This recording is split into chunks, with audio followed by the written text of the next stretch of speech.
Hello and welcome back to my channel.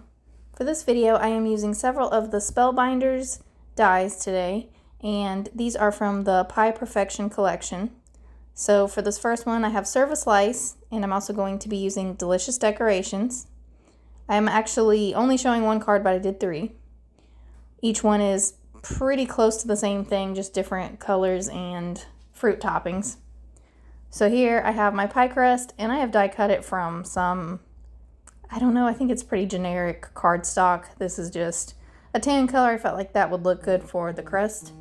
And I am taking my YR 31 and 24, and I'm making little dots to kind of give the crust a little bit of brownness, like it's been baked, and also a little bit of texture so it doesn't look so flat. I didn't really worry about that for a lot of the parts of the pie, but because I did plan on adding a slight amount of shading to the fruits, I felt like it would look really flat if I didn't do something to the crust. So I concentrated my dots mostly along the top and the side where it would be darkest, and I kind of blended that out with the lighter color. And here I'm just adhering my pieces together. These are very easy to line up. They have the little impressions from the dies, so you can use those as a guide for where you need to attach the pieces together. And for the crust, I just applied a thin glue I'm already off to a great start, you guys. Okay, you just apply it around the edges and the very bottom of the top piece of crust and attach those down. Now here, these are some random colors that I picked to kind of give my strawberry shading. They're very pink strawberries, but I did want them to look a little bit more red. And the only reason that I did a pink cardstock instead of red is because I don't really manage to keep a lot of different red cardstocks. So I was working with what I had. Just gluing this little top down. And for these I had actually die cut 15 of each. And here I have this clear glaze pen. This one is great. I actually really love it. So shout out to my friend Kate. She sent it to me, and this is the first time I've really used it. And I just added a little bit of shine to the edges of what I imagine would be like the fruit topping on a cheesecake. Here I have a Spellbinders embossing folder, and I thought it was really pretty, just embossed in white, just to add a little bit of interest to my background. For this particular embossing folder, I don't know the name of it, but if I can find it, I will have it linked below. Once that's attached, I have these little circles that I had die cut. They're fairly small. I have 12 of them in total. I have these strips. They are 1/4 inch. And I am going to line these up in the worst possible way. As you will see, I struggled with this, and while I was in the middle of doing the first set, I thought, an easier way would probably be to put these on a piece of low-tack tape, flip them over, and then glue the pieces together that way. But I didn't do that, and I still didn't do that. And I made 3 cards, which meant I did this whole process 6 times, and I still did not do it in a very efficient way. So yeah, I struggled here a little bit, and I just gave up at some point. This was a better way to do it.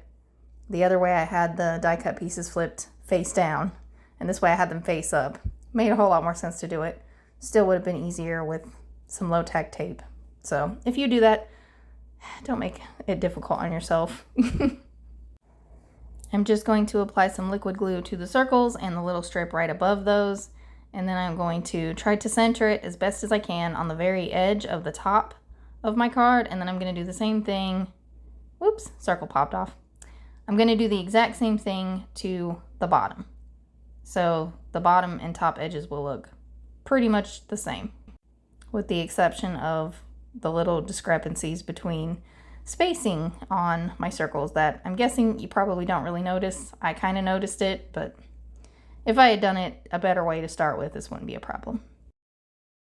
So now I have a 2-inch wide strip of the same gingham paper I already used, and I am going to adhere that down with liquid glue. Now obviously the edges of this stuff is way longer than my card base.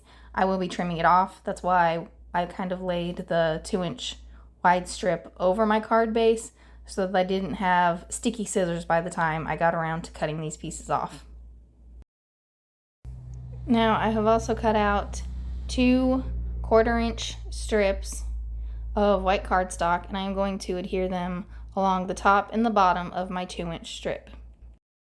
I just felt like this little strip in the center needed a little bit more to kind of make it look like it belonged on the card. Like, I know it matches the gingham that's on the top and the bottom, but I just felt like it looked a little out of place without a border.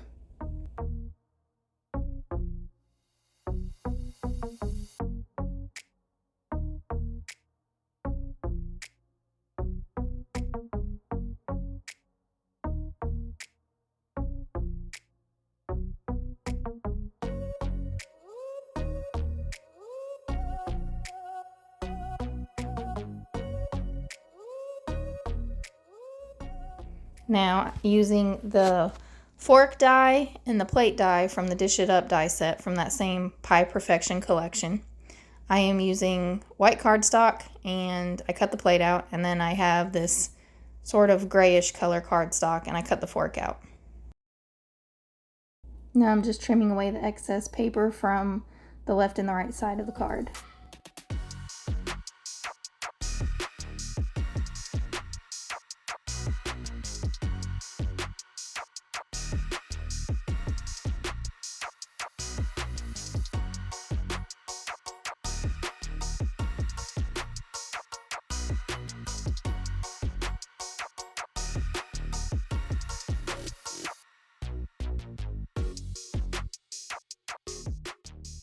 Now for my plate, I attached that with some thin foam tape.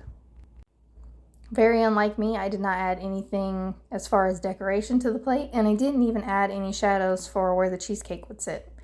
Because I will pop the cheesecake up on some foam tape, I felt like that might give it enough shadow.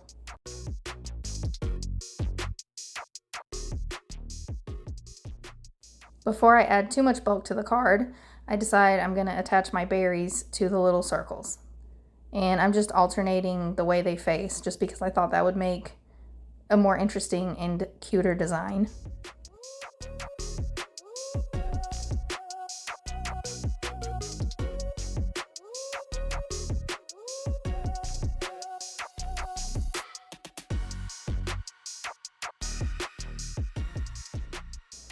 Alright, for my cheesecake, I have 1 layer of foam tape on the bottom of the cheesecake that touches the plate, and then the part that's sitting on the card base, I have 2 layers so that it's evenly laying on the card base. Alright, because my silver cardstock, well, I didn't have any, so I used my gray cardstock for this fork. I did decide to take this glaze pen, and this is one I got from a Hero Arts kit. If I can find it, I will link it. It's got a little picture of a star on it, so I don't know if it was called like Stardust or something. It'll be linked in the description if I can find it. But I felt like giving it a little bit of sparkle might help it look more silverware-like. And for that, I am doing 2 pieces of foam tape on the mouthpiece of the fork, and then 3 on the handle.